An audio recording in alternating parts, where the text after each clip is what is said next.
Hello everyone, आज हम CGL pre 2025 की टफेस्ट शिफ्ट करने जा रहे हैं। इससे पहले भी मैंने CGL की प्री की टफेस्ट शिफ्ट करवाई थी 12 सितंबर की शिफ्ट थर्ड, लेकिन वो जो थी वो कंबाइंड टफेस्ट शिफ्ट थी। ये मैथ की टफेस्ट शिफ्ट है। ऐसी मैं 5 शिफ्टें इसकी कराऊंगा और CHSL की कराऊंगा। तो आइए। और हाँ, हमने 4 सेट कंप्लीट कर लिए हैं अपने CGL प्री के प्रैक्टिस सेट में। अभी 16 सेट आना और बाकी हैं, तो काफ़ी दिनों के बाद ये वीडियो आ रही है। आइए वाली शिफ्ट करते हैं। और ये टफेस्ट शिफ्ट है, तो देखते हैं कि अगर ऐसी शिफ्ट एग्ज़ाम में आ गई तो इसको हम कैसे टैकल करेंगे। पहला क्वेश्चन सिंप्लीफिकेशन का दे रखा। 6400 का स्क्वायर क्या होता है? 80 होता है। और 2401 का क्या होता है? 49 इंटू 1/4। इस 80 में से 49 गया, बचा 31/4। ये पूरा 8 टाइम चला जाता अगर यहाँ पर 32 होता है, लेकिन आंसर जो आएगा वो 8 से कम आएगा। और आंसर नेक्स्ट। अब ये हमें दे रखा है, मान लो अगर हमें इनके स्क्वायर पता भी नहीं है तो कैसे हम निकालेंगे। ये दे रखा है 5776, ये दे रखा है 4761। तो इसमें थोड़ा सा दिमाग लगाना पड़ेगा। और इसको क्वेश्चन को अगर नहीं पता हो तो स्किप करके आगे बढ़ना। अगर पता हो तो क्या ट्रिक लगाएंगे। हमें 70 का तो स्क्वायर पता है ना, क्या होता है? 4900। यानी कि ये जो स्क्वायर होगा 70 के स्क्वायर से बड़ा होगा। और 80 का स्क्वायर क्या होता है? 6400। यानी कि इन दोनों के बीच में लाई कर रहा है। ठीक है।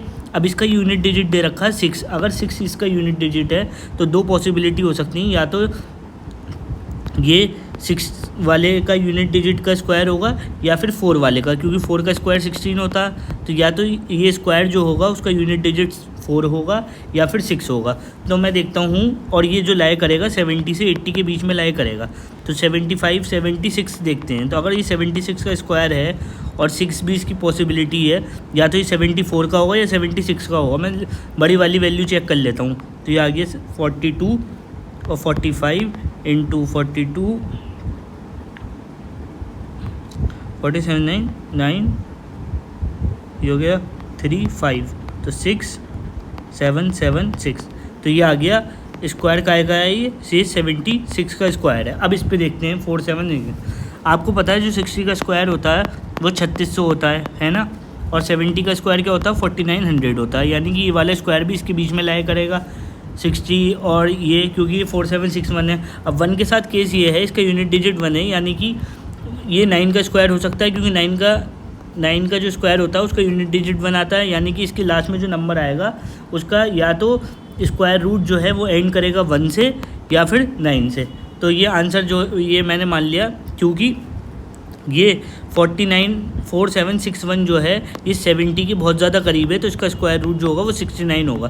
बस इसको इसमें से माइनस किया इंटू 1/2। ये क्या बचा? ये बचा 7 इंटू 1/2। ये आगे 3.5। समझे? थर्ड क्वेश्चन दे रखा 40% ऑफ ए, यानी कि 2/5 A equal to 1/2 of B equal to 1/4 of C. ये दे रखा है। इसका एलसीएम ले लो 4 5। इसका एलसीएम आ गया 20। अब 20 से इसकी मल्टीप्लाई कर दो। तो ये आ गया 4 8 ए बराबर 10 बी और बराबर ये आ गया 5 सी। ए की वैल्यू निकालनी, तो ए को छुपा लो, 10 और 5 की मल्टीप्लाई कर लो, ये आ गया 50।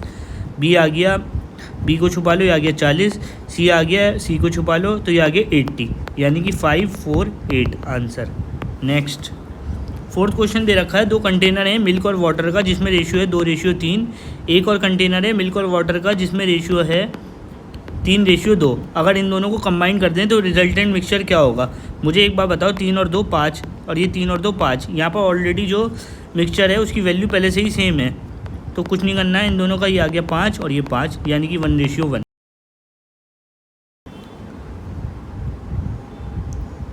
पेयर ऑफ शूज़ दे रखे हैं जिनका प्राइस जो है वो 800 रुपये है।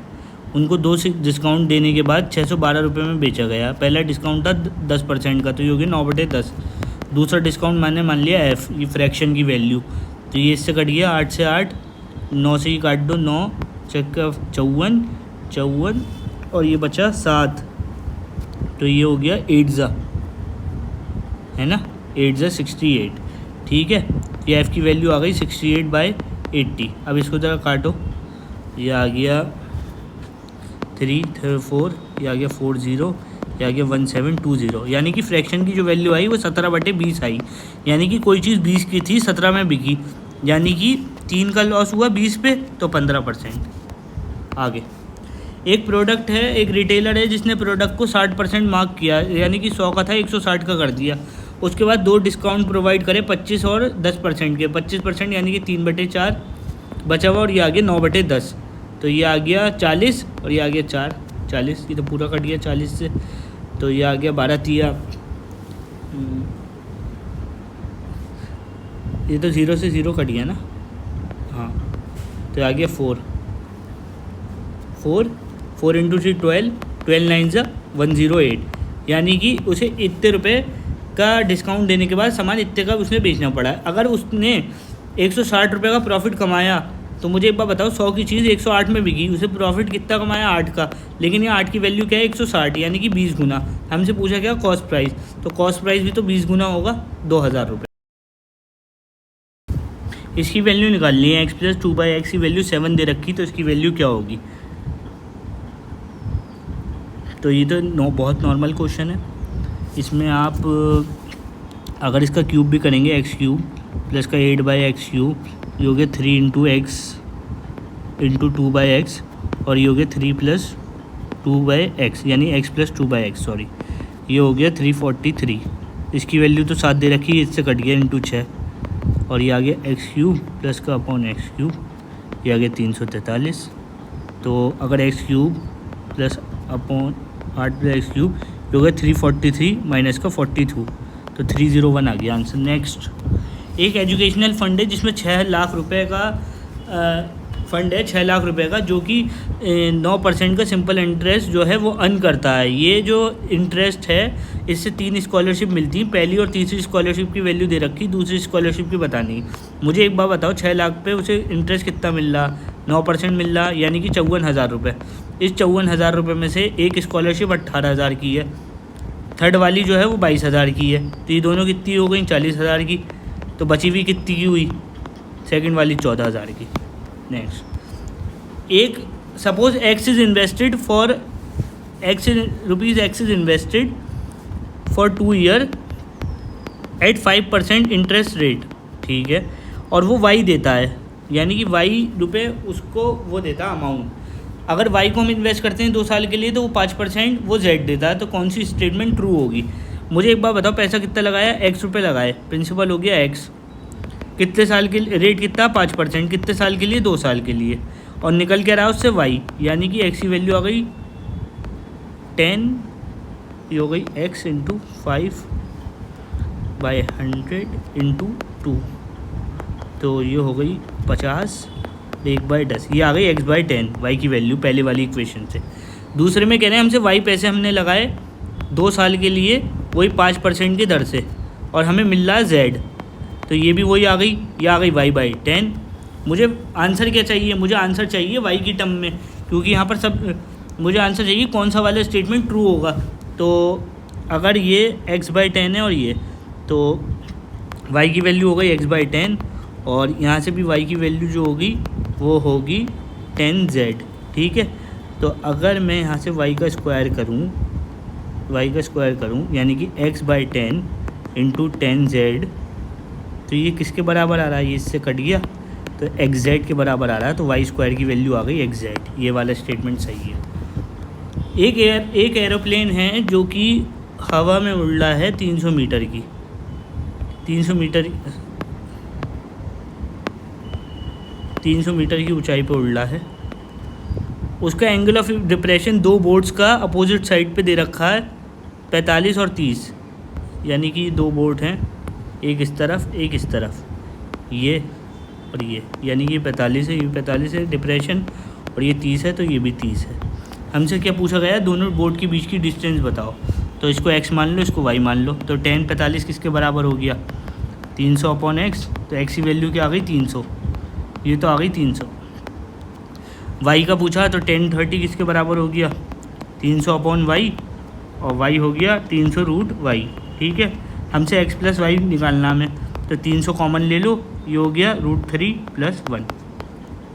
नेक्स्ट, आई होप यहाँ तक समझ में आ गया होगा। 10 क्वेश्चन हो गए हैं। नेक्स्ट क्वेश्चन पे चलते हैं। एक स्टैचू है जो कि 1.6 मीटर लंबा है और एक पेडेस्ट्रल के ऊपर पोजीशन हुआ है। एक लोकेशन जो कि ग्राउंड से है, एंगल ऑफ एलिवेशन टॉप का दे रखा है 60 डिग्री और एंगल ऑफ एलिवेशन पेडेस्टल के टॉप से दे रखा है 45 डिग्री। तो हमें हाइट बतानी है पेडेस्टल की। तो पहले फिगर बना लो इसका, तभी ये क्वेश्चन हो पाएगा। तो मैंने माना ये एक लाइन, ठीक है,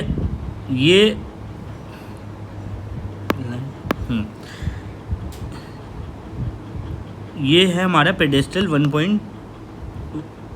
ये हमारा पेडेस्टल है। हमें इसकी हाइट निकालनी है पेडेस्टल की, क्योंकि इसके ऊपर ही तो स्टैचू है। और ये वाली जो लेंथ दे रखी है हमें दे रखी 1.6 मीटर, ठीक है। अब ये कह रहे हैं कि एक लोकेशन है ग्राउंड से, जो एंगल ऑफ एलिवेशन है टॉप का, यानी कि सबसे ऊपर का जो एंगल ऑफ एलिवेशन है ये वाला एंगल ऑफ एलिवेशन हमें दे रखा है 60 डिग्री, ठीक है।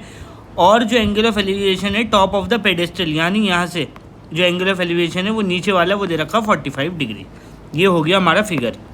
अब हमसे ये पूछ रहे हैं कि हमें जो ये पेडेस्टल है इसकी हाइट बतानी है। मुझे एक बार बताओ, जो स्मॉलर ट्राइंगल है, ये वाला ट्राइंगल, सिर्फ इस वाले ट्राइंगल को देखो अभी। तो इस स्मॉलर ट्राइंगल में क्या कर सकते हैं हम, 1045। तो 1045 की वैल्यू क्या आ गई, h/x। इसको x मान लेता हूँ, x। तो 1045 क्या होता है 1, यानी कि h की वैल्यू आ गई x के बराबर। ये हो गई x, ठीक है। अब बड़े वाले ट्राइंगल में आते हैं। ये जो ऊपर वाला ट्राइंगल है, बड़ा वाला, ये इस पर हाईलाइट नहीं हो रहा सही से। बड़े वाले ट्राइंगल में भी हम मानते हैं 1060। तो 1060 किसके बराबर होगा, 1.6 प्लस का h डिवाइडेड बाय h, क्योंकि x तो h के बराबर हो गया ना। और 1060 क्या होता है √3। तो ये इधर चला गया, तो ये हो गया √3h, 1.6 प्लस का h। अब h को मैं उधर ले जाऊँगा तो √3h माइनस का h, ये आ गया 1.6।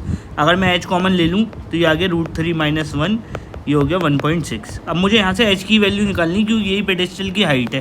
तो ये हो गया h 1.6 अपॉन √3 - 1। अब इसका रेशनलाइजेशन कर दो, √3 + 1 √3 - 1।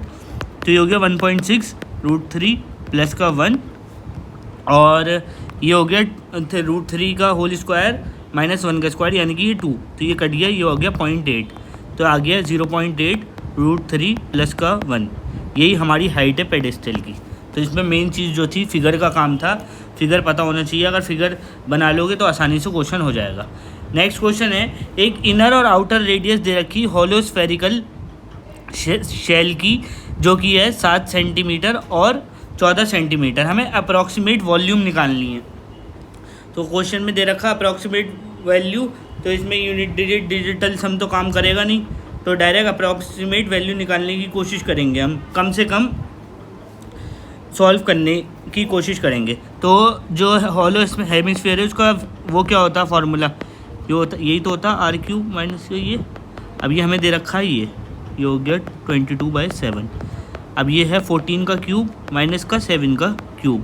14 का क्यूब क्या होता है, क्यूब एटलीस्ट 25 तक याद होने चाहिए। 14 का क्यूब होता है 2744, और 7 का क्यूब क्या होता है 343। तो 744 में से अगर 343 जाएगा तो ये बचेगा 104, ये तो बचेगा, तो ये बचेगा 2401। तो ये हो गया 2 × 22/7, ये हो गया 2401, ठीक है। ये ऊपर आ गया 44 और ये आ गया नीचे 21, ये हो गया 2401। अब ये मैं इसको काटूंगा, 44 को 2 से काटूंगा तो ये 21 से काटूंगा तो ये आ गया 42, ये आ गया 2 पॉइंट लगाया 0, यानी कि जो आंसर आएगा, अब इसको पूरा सॉल्व नहीं करना है, अभी 22 इससे 2 बार जा रहा है, यानी कि 2.1 के समथिंग जाएगा।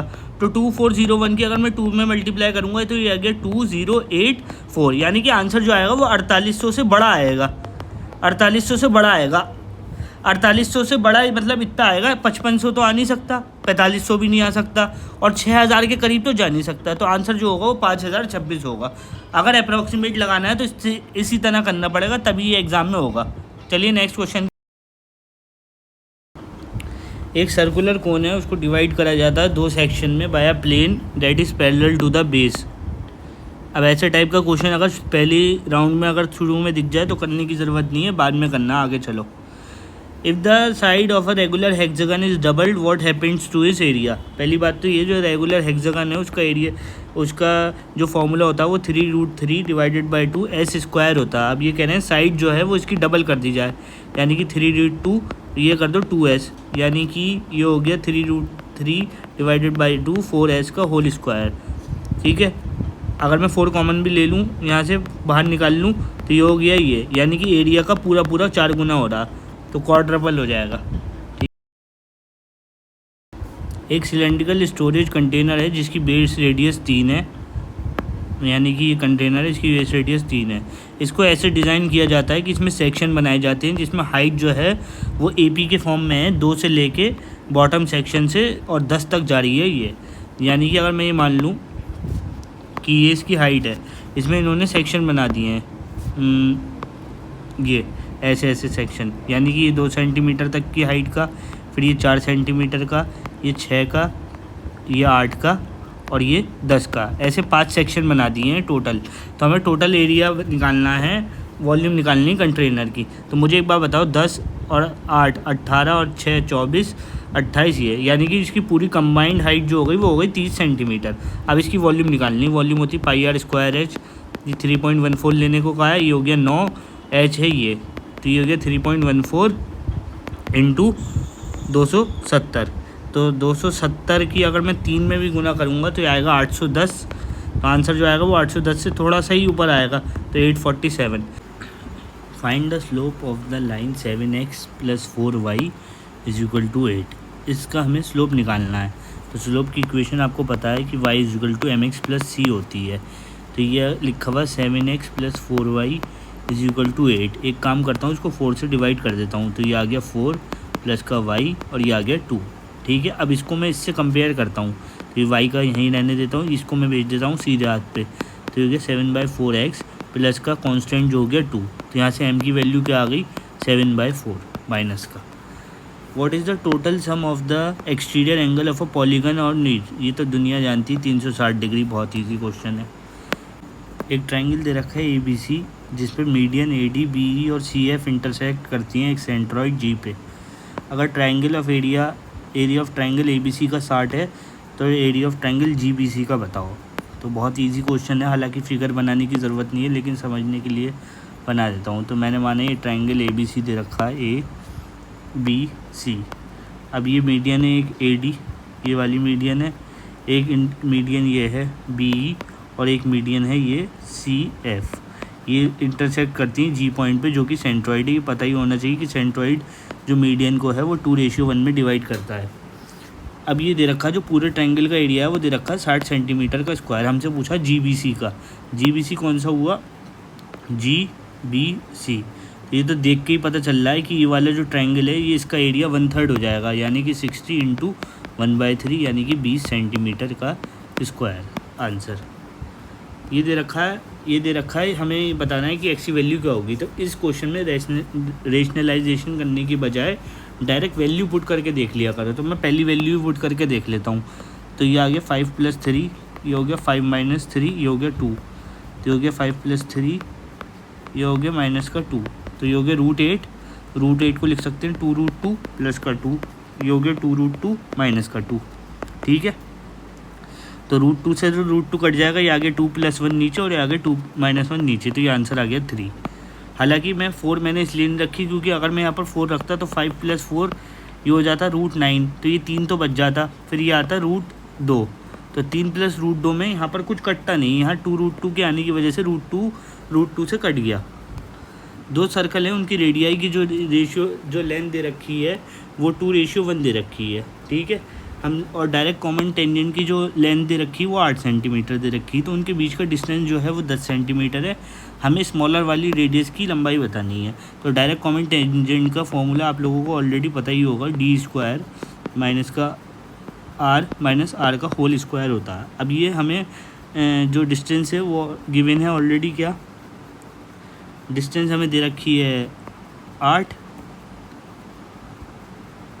दे रखी है, नहीं जो लेंथ है डायरेक्ट कॉमन टेंजेंट की, और इनके बीच की डिस्टेंस कितनी है 10, तो ये 100, इसको मैं मान लेता हूँ 2x और इसको मैंने मान लिया x, तो इसको अगर मैं स्क्वायर कर दिया मैंने दोनों तरफ से, ये हो गया 64, ये हो गया 100 माइनस एक्स स्क्वायर। तो एक्स स्क्वायर की वैल्यू आ गई 36 और एक्स की वैल्यू आ गई 6, और यही 6 तो हमें निकालना था क्योंकि इसको मैंने 2x मान लिया था, इसको x मान लिया था। ये आगे एक सर्किल है जिसकी रेडियस जो है वो 10 सेंटीमीटर है। एक कॉर्ड जो है वो सेंटर ऑफ द सर्कल से 6 मीटर की दूरी पे, मैंने मान लिया कॉर्ड है ए बी। अब ये सर्कल से 6 सेंटीमीटर की दूरी पे है और इसकी रेडियस जो है वो 10 सेंटीमीटर है। हमसे पूछा लेंथ बताओ कॉर्ड की, तो ये इस पर कॉर्ड की तो इसे बाइसेक्ट करेगी, तो ये हो गया हाइपोटेन्यूज, ये हो गया 100 और ये माइनस 36, डायरेक्ट कर रहा हूँ, तो हो गया 64 आ गया स्क्वायर में, तो ये रूट हटेगा तो ये आ गई 8 वैल्यू। अब हमसे लेंथ पूछी कॉर्ड की, तो ए बी क्या होगी 2 टाइम्स ऑफ 80 तो होगी, तो 16 सेंटीमीटर। नेक्स्ट क्वेश्चन जी, ये क्वेश्चन काफ़ी अच्छे लेवल का था। ऐसे टाइप के अगर क्वेश्चन आए और पता ना चले कि इसमें लॉजिक क्या लगाना है तो फ़ौरन ऐसे क्वेश्चन को स्किप करते हैं, अभी ये बाद में करेंगे, पहले ये वाला देख लो।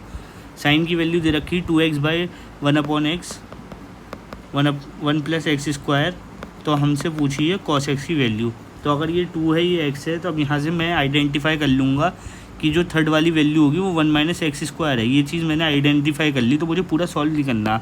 तो cos से क्या होता है b/h, तो b की वैल्यू क्या है यहाँ पर 1 माइनस एक्स स्क्वायर, और हाइपोटेन्यूज क्या है ये ऑलरेडी गिवन है 1 प्लस एक्स स्क्वायर, हो गया। नेक्स्ट क्वेश्चन सिंप्लीफाई करना है 2.25,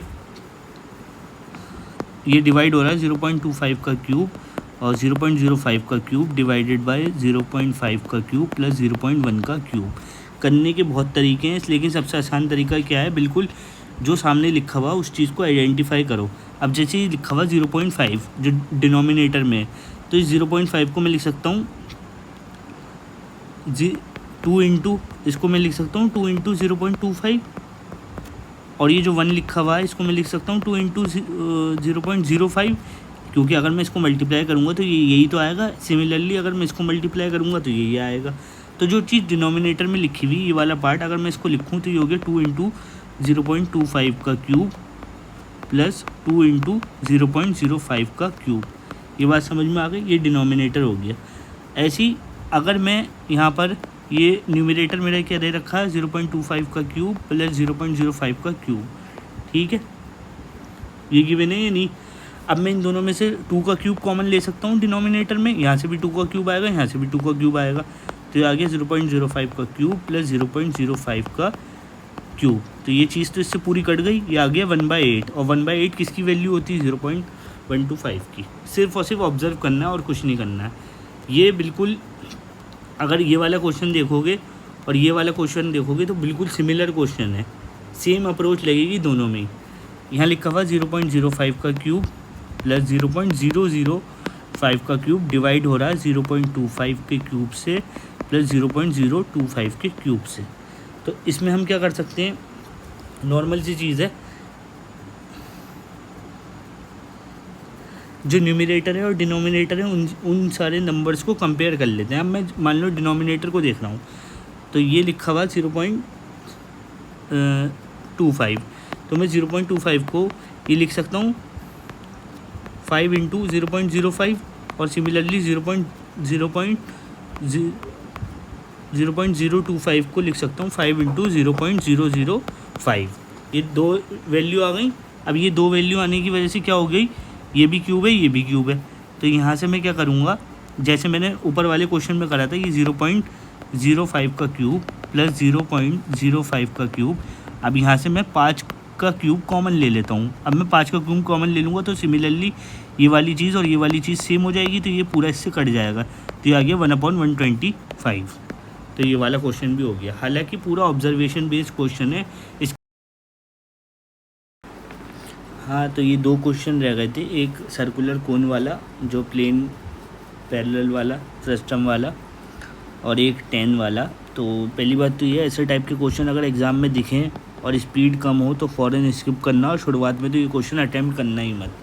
तो हमारे पास एक सर्कुलर कोन दे रखी है, मान लिया मैंने ये बना दी सर्कुलर कोन, ठीक है। अब इस कोन को बीच में से कट किया जाता है पैरेलल इसके बेस पे, मैंने इसको ऐसे पैरेलल इसको कट कर दिया, ठीक है।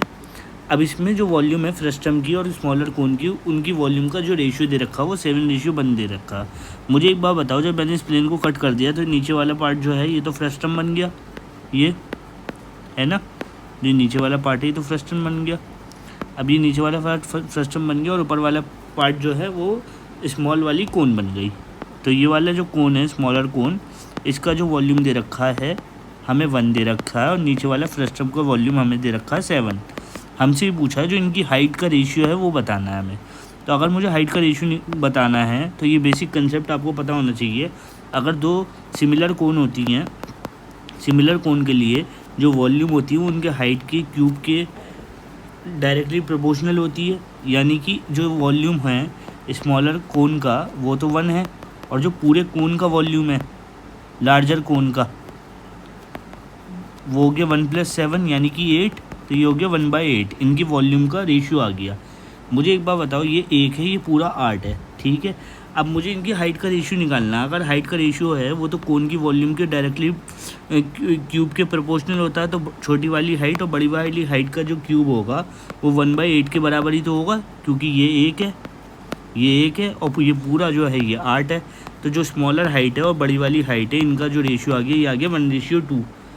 लेकिन ये जो हाइट है, ये वाली हाइट जो है ये लार्जर कोन की हाइट है ना, और ये वाली जो हाइट है ये स्मॉलर कोन की हाइट है। लेकिन हमसे पूछा क्या है, हमसे पूछा है रेशियो ऑफ हाइट्स, यानी कि स्मॉलर कोन और फ्रस्टम की हाइट बतानी।